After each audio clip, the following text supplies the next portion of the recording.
Captain James Stewart, Earl of Arran, was created Earl of Arran by the young King James VI, who wrested the title from James Hamilton, 3rd Earl of Arran. He rose to become Lord Chancellor of Scotland and was eventually murdered in 1595. Career. He was the second son of Andrew Stewart, 2nd Lord Ochiltree, by his wife Agnes, the daughter of John Cunningham, 5th of Capringtoon, Ayrshire. Stewart's sister, Margaret, was married to the reformer John Knox. In April 1573, James was sent as a pledge, or hostage, to England for the security of the English army and artillery sent to the Lang siege of Edinburgh Castle.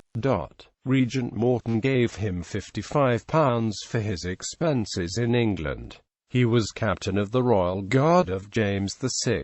James was a follower of Esme Stewart, and in January 1580 he accused the former Regent Morton, still the effective power in Scotland, of participation in the murder of Henry Stewart, Lord Darnley. Stewart was rewarded as tutor of Arran, with powers over the earldom of the mentally ill James Hamilton, 3rd Earl of Arran, then made Earl of Arran on the 22nd of April 1581. In July he married Elizabeth Stewart, the divorced former wife of the King's great-uncle, Robert Stewart, once Earl of Lennox and now Earl of March. Elizabeth, the Countess of Arran, born 1549, was the daughter of John Stewart, 4th Earl of Athol. Esme Stewart was made Earl, then Duke of Lennox, and he and Arran became partners in government.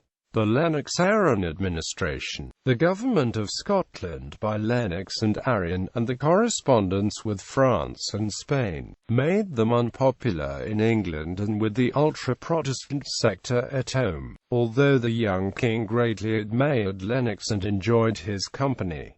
The Ruffman Raid. In August 1582 Lennox and Arran held the Privy Council at Perth, and then returned to Dalkeith Palace near Edinburgh. James VI was invited to stay hunting in Perthshire, and he was taken at Hunting Tower Castle by the Earl of Gowrie and his political faction on the 22nd of August 1582, a kidnap known as the Ruffman Raid. The next day they gave the king the supplication a mandate, which stated, "We have suffered now about the space of 2 years such false accusations, calumnies, oppressions and persecutions, by the means of the Duke of Lennox and him who is called the Earl of Arran, that the like of their insolencies and enormities were never heretofore borne within Scotland." Arran went to Hunting Tower and was arrested by the raiders.